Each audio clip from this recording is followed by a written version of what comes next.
Subscribe करें हमारे channel side by take को और देखें आज स्केलेटल सिस्टम का दूसरा भाग। फ्रेंड्स, मैंने कल बताया था कि किस प्रकार के हमारे अस्थि होते हैं, किस प्रकार के हमारे उपास्थि होते हैं और किनकी सहायता से हमारे कंकाल तंत्र का निर्माण होता है। आज हम लेकर आए हैं फ्रेंड्स कि हमारे शरीर में दो प्रकार के कंकाल तंत्र होते हैं। बोले तो कंकाल तंत्र को दो भागों में विभक्त करके देखा जा सकता है। पहला है अक्षीय कंकाल और दूसरा है उपांगीय कंकाल। बोले तो एक्जाइल स्केलेटन और दूसरा है एपेंडिकुलर स्केलेटन। अक्षीय कंकाल के अंतर्गत फ्रेंड्स मानव की खोपड़ी की अस्थियां आती है।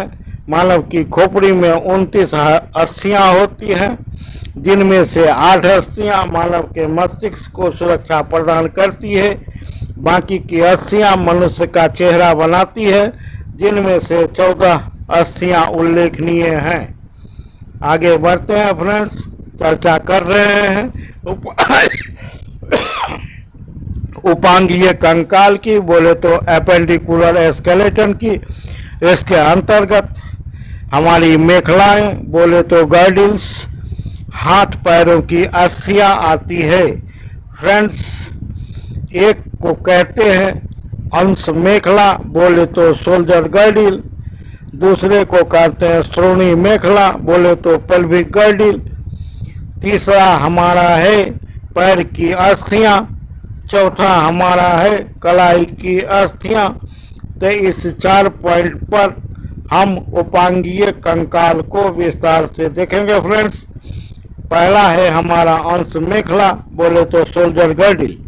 यह मस्तिष्क के ठीक पीछे शरीर भित्ति में एक कंकालीय संरचना है जो पश्च भाग या अंगों से जुड़ा होता है फ्रेंड्स। और जहां तक श्रोणी मेखला की बात है तो 2 श्रेणी अस्थियां निकासी त्रिकास्थी के माध्यम से अक्षीय कंकाल से जुड़ी होती है। इसके अंतर्गत 3 अस्थियां आती हैं। पहला है इलियम, दूसरा है स्चियस, तीसरा है प्यूबिस फ्रेंड्स। आगे हम बढ़ते हैं। ये अस्थियां प्यूबर्टी यौवनारंभ में जुड़कर श्रोणी अस्थि का निर्माण करती है फ्रेंड्स। यह भी आप याद रखेंगे। तीसरा है पैर की अस्थियां। तो फ्रेंड्स, पैर में टार्सल हड्डियां पाई जाती है। पैर की टार्सल हड्डियों को 3 पंक्तियों में व्यवस्थित किया जाता है। पहला होता है समीपस्थ, दूसरा होता है मध्यवर्ती और तीसरा होता है वही दीर्घिका। तो फ्रेंड्स, हम आगे की ओर बढ़ते हैं। टार्सल हड्डियों में टखने वाले क्षेत्र में पैर के समीपस्थ क्षेत्र में स्थित 7 छोटी हड्डियां होती है। नाम आप याद रखेंगे, कैल्केनस, टेलस क्यूबाइड, नेविकुलर और मीडियल मध्य और प्लस क्यूनिफॉर्म। आगे हम बढ़ते हैं। ये समीपस्थ और बाहर की पंक्तियों में व्यवस्थित होते हैं। मेटाटार्सल्स फ्लैंक्स को टार्सल से जोड़ते हैं। पैर की हड्डियां नरम ऊतकों के लिए यांत्रिक सहायता प्रदान करती है। आगे हम बढ़ते हैं फ्रेंड्स, कलाई की हड्डी के बारे में देखते हैं। 8 छोटी हड्डियां कार्पल के साथ साथ 2 लंबी हड्डियों से बनी होती है, जिसे रेडियस और आल्ना कहते हैं। अंगूठे के आधार के पास कार्पल हड्डी स्केफाइड हड्डी है। कलाई से युक्त हड्डियों में रेडियस और अल्ना के बाहर के सिरे 8 कार्पल हड्डियां और 5 मेटाकार्पल हड्डियां शामिल हैं।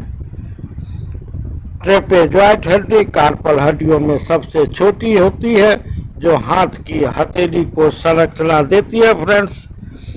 आप इसे भी याद रखेंगे। हम बढ़ रहे हैं शरीर की प्रमुख संधियों के बीच।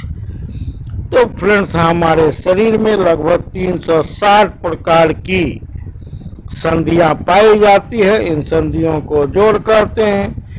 इनमें जो संधियां और अस्थियों को गति प्रदान में सहायता करती है उसे चल संधि कहते हैं। जैसे घुटना, टखना, कोहनी, गर्दन आदि की संधियां। जो संधियां गतिशील नहीं होती हैं, जो फिक्स होती है, कोमल अंगों को सुरक्षा प्रदान करते हैं, जैसे खोपड़ी एवं वक्ष की संधियां। फ्रेंड्स, शरीर की प्रमुख संधियां कुछ की मैं वर्णन कर रहा हूं। उसमें है पहला कंदुक खल्लिक संधि, बोले तो इसे बॉल एंड सॉकेट ज्वाइंट भी कहते हैं। फ्रेंड्स, यह हमारे शरीर में अस्थियों के बीच एक महत्वपूर्ण संधि है और आपको पूछा जाता है फ्रेंड्स, तो हम लोग का बांह जिस मेखला में जुड़ा होता है वह कंदुक और खलिका संधि का एक उदाहरण है। जैसे ठीक उसी प्रकार जुड़ा होता है अस्थि के कप में, जैसे कोई सॉकेट फिट हो जाता है उसी प्रकार से यह हड्डी अस्थि के कपनुमा रचना में सॉकेट के समान फिट हो सकता है फ्रेंड्स, और घूम भी सकता है। जैसे हम अपने हाथों को चारों तरफ घुमा सकते हैं फ्रेंड्स। उदाहरण दिया गया है अंश मेखला में हाथ की अस्थि ह्यूमरस और श्रोणी मेखला में पैर की अस्थि फीमर। मैं बता दूं फ्रेंड्स, ह्यूमरस हमारे हाथ की ऊपर की अस्थि होती है, जबकि फीमर हमारे जांग के हट अस्थि होती है।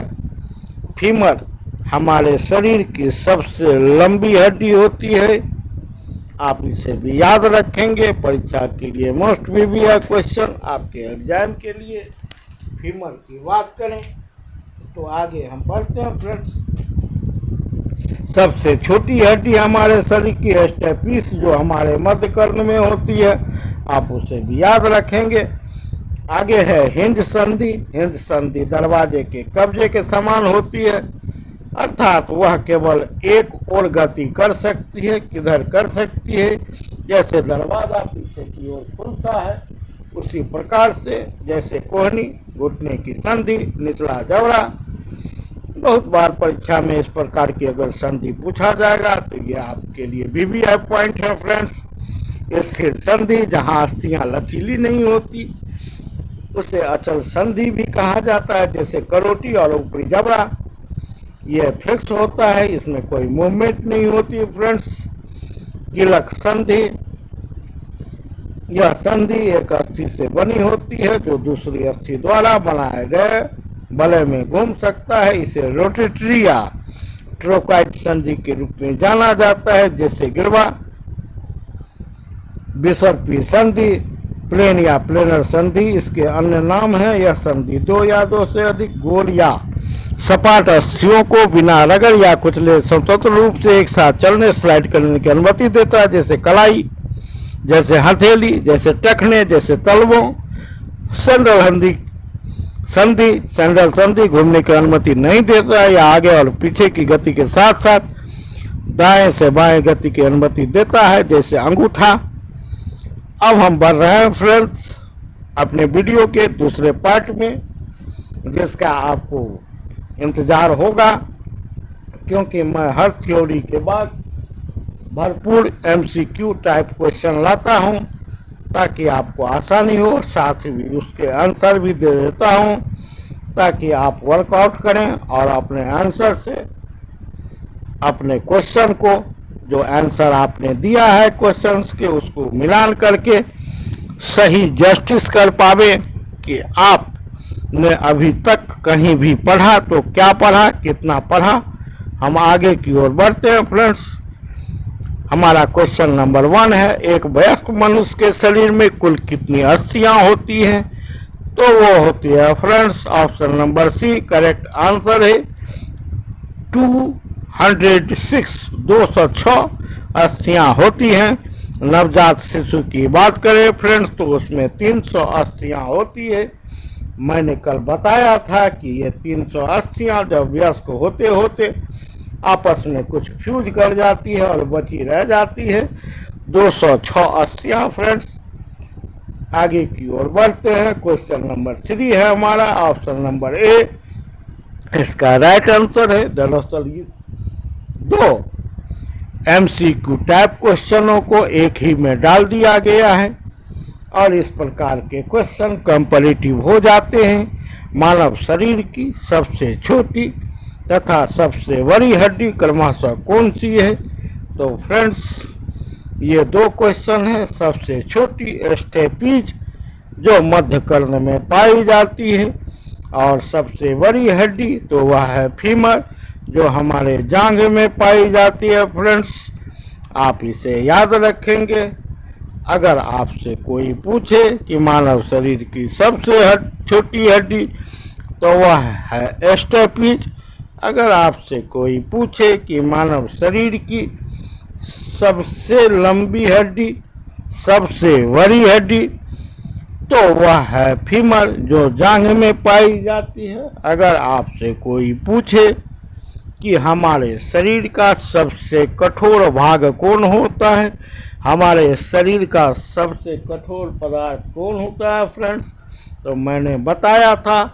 आप इसे याद रखेंगे, एक जगह लिखने की कोशिश करेंगे। वह है हमारे दांतों पर दंत बलक बोले तो इनामेल, और यह हमारे दांत का सबसे चमकीला भाग होता है जो ब्रश के रगड़ से भी यह जल्द घिसता नहीं है। फ्रेंड्स हम आगे की ओर बात करेंगे। फ्रेंड्स क्वेश्चन नंबर 4 पर अस्थियों को मांसपेशियों से आपस में कौन जोड़ता है? बोले तो कौन ऐसा कनेक्शन है किसके बीच? Bone to muscle, B to M. तो आप इसे याद रखेंगे फ्रेंड्स। क्वेश्चन नंबर 4 का option number D right answer हो जाएगा। बोले तो कंडरा, अंग्रेजी में tendon, B to M equal to T, B to M equal to T. आप इसे फॉर्मूला की तरह से भी याद रख सकते हैं। हमारा नेक्स्ट क्वेश्चन है बी टू बी, हड्डी से हड्डी को परस्पर कौन जोड़ता है? फ्रेंड आप इसे याद रखेंगे। B to B, bone to bone equal to स्नायु ligament, B to B equal to L and B to M equal to T. आप इसे याद रख सकते हैं। इसमें काफ़ी कंफ्यूजन होता है, बार बार आप गलती करते हैं, और इसे इस प्रकार याद रखेंगे तो शायद गलती न हो। हमारा क्वेश्चन नंबर 6 है कौन सा लवण मानव हड्डी में सर्वाधिक मात्रा में पाया जाता है? तो फ्रेंड्स वह पाया जाता है क्वेश्चन नंबर 6 का option number D correct answer है, कैल्शियम फॉस्फेट। आगे है फ्रेंड्स क्वेश्चन नंबर 7 कौन सा तत्व मानव शरीर में सर्वाधिक पाया जाता है? वह है ऑक्सीजन। फ्रेंड्स क्वेश्चन नंबर 8 है हमारा मानव खोपड़ी में कुल कितनी हड्डियां पाई जाती है? तो वह हमारा भी राइट आंसर हो जाएगा ऑप्शन नंबर डी 29। आगे की ओर बढ़ते हैं फ्रेंड्स। 29 में मैं आपको बताऊं कि 8 कपाल की हड्डियां, 14 चेहरे की हड्डियां, 6 दोनों कानों में उपस्थित हड्डियां, माइलस इनकस स्टेपस एक कान में, दूसरा जोड़ी, माइलस इनकस स्टीपस दूसरे कान में। कुल 6 हड्डियां और एक हायोइड की हड्डी होती है खोपड़ी के नीचे। और फ्रेंड्स हम आगे की ओर इसी क्रम में बढ़ते हैं। 9 मनुष्य के शरीर में पसलियों की संख्या कितनी होती है? फ्रेंड्स इसका भी option number D correct answer होगा 24, या बोले तो 12 जोड़ी। तो फ्रेंड्स आप इसे भी याद रखेंगे कि हमारे शरीर में पसलियों की अंग्रेजी में बोले तो रिब्स की संख्या होती है 24। और क्वेश्चन नंबर 10 है ह्यूमरस अस्थि कहाँ पाई जाती है? फ्रेंड्स तो ऊपरी भुजा में पाई जाती है। फ्रेंड्स ऊपरी भुजा में पाई जाती है। क्वेश्चन नंबर 10 का option number D is the correct answer. Question number 11 का option number C correct answer है। टीबी फिबुला एवं टिबिया नामक हड्डी कहाँ पाई जाती है? यह टांगों में पाई जाती है। फ्रेंड्स इसके ऊपर फीमर नामक शरीर की सबसे लंबी हड्डी पाई जाती है, तो इसे आप याद रखेंगे। हम आगे की ओर बढ़ते हैं फ्रेंड। क्वेश्चन नंबर 12, बुढ़ापा में मनुष्य की हड्डी क्यों कमजोर पड़ जाती है फ्रेंड्स? तो मैंने बताया कैल्शियम की कमी से बुढ़ापे में मनुष्य की हड्डियां कमजोर पड़ जाती है। नंबर 13, मनुष्य में कितने दांत 2 बार निकलते हैं? तो 20 दांत दोबारा निकलते हैं फ्रेंड्स। आगे की ओर बढ़ते हैं। क्वेश्चन नंबर 14, मानव शरीर में कितनी मांसपेशियां पाई जाती है फ्रेंड्स? तो इसका राइट आंसर हो जाएगा ऑप्शन नंबर ए 639 639 मांसपेशियां पाई जाती है। मैं कल बताऊंगा, जब मैं मस्कुलर सिस्टम पढ़ाऊंगा तो बताऊंगा कि सबसे छोटी मांसपेशी कौन होती है, द स्मॉलेस्ट मसल। मैं बताऊंगा कि सबसे बड़ी मांसपेशी कौन होती है, द लार्जेस्ट मसल। आगे हम बढ़ते हैं। क्वेश्चन नंबर 15, किसके अध्ययन को अस्थि विज्ञान कहते हैं? तो फ्रेंड्स, हड्डियों के अध्ययन को अस्थि विज्ञान कहते हैं। क्वेश्चन नंबर 15 का option number D correct answer है। कोशिका के अध्ययन को साइटोलॉजी कहते हैं। आगे हम जानते हैं क्वेश्चन नंबर 16, अस्थियों एवं दांतों के निर्माण में किसकी आवश्यकता होती है? क्वेश्चन नंबर 16 का ऑप्शन नंबर सी कैल्शियम और फास्फोरस की। और आगे की ओर बढ़ते हैं फ्रेंड्स। क्वेश्चन नंबर 17 का ऑप्शन नंबर ए, हमारे उंगलियों के नाखून, हमारे पैरों के उंगलियों के नाखून मृत कोशिकाओं के द्रव द्वारा बने होते हैं, जिनमें रक्त संचरण नहीं होता, इसलिए इसमें काटते समय, नाखून को काटते समय इसमें दर्द का अनुभव नहीं होता। नाखून कैल्शियम फॉस्फेट के बने होते हैं। नाखून शरीर के विकास का हिस्सा होता है, इनमें से कोई नहीं, इनसे हमारा कोई ताल्लुक नहीं है। क्वेश्चन कहता है क्यों दर्द नहीं होता? क्योंकि ये डेड सेल्स के बने होते हैं friends. Option number A correct answer. आगे हम बोलते हैं फ्रेंड्स। क्वेश्चन नंबर 18, कॉन्ड्रोसाइट्स कहाँ पाए जाते हैं? तो आप याद रखेंगे फ्रेंड्स इसके स्पेलिंग को, कॉन्ड्रोसाइट्स, और आप याद रखेंगे उपास्थि के अंग्रेजी को, cartilage, C for chondrocytes and C for cartilage. बोले तो कॉन्ड्रोसाइट्स उपास्थि में पाए जाते हैं। ऑस्टियोब्लास्ट की बात करें फ्रेंड्स, तो ऑस्टियोब्लास्ट नाम है ऑस्टियो, और ऑस्टियोलॉजी हड्डियों के अध्ययन को ऑस्टियोलॉजी कहते हैं। आप हड्डी विज्ञान को ऑस्टियोलॉजी कहते हैं। ऑस्टियो से हड्डी, तो यहाँ बोले फ्रेंड अस्थि मीन्स अंग्रेजी में बोलते हैं बोन, तो osteoblast means bone, osteoblast means अस्थि। और आज इस वीडियो का लास्ट क्वेश्चन एमसीक्यू टाइप, कंकाल की मांसपेशियां जिस कठोर संयोजी ऊतकों द्वारा कंकाल से जोड़ा जाता है उसे क्या कहते हैं फ्रेंड्स? तो फ्रेंड्स उसे कहते हैं ऑप्शन नंबर ए पट्टा। आगे हम बढ़ते हैं। मैंने आंसर भी आपको दे रखा है, पूरे के पूरे 20 एमसीक्यू टाइप क्वेश्चन का आप प्रैक्टिस करेंगे और पूर्व की भांति इस वीडियो को भी देखेंगे और ज़्यादा से ज़्यादा लाइक करेंगे, शेयर करेंगे, मुझे प्रोत्साहित करेंगे, मुझे इनिशिएट करेंगे। और इसी के साथ मैं आपसे विदा लेता हूँ। Good night.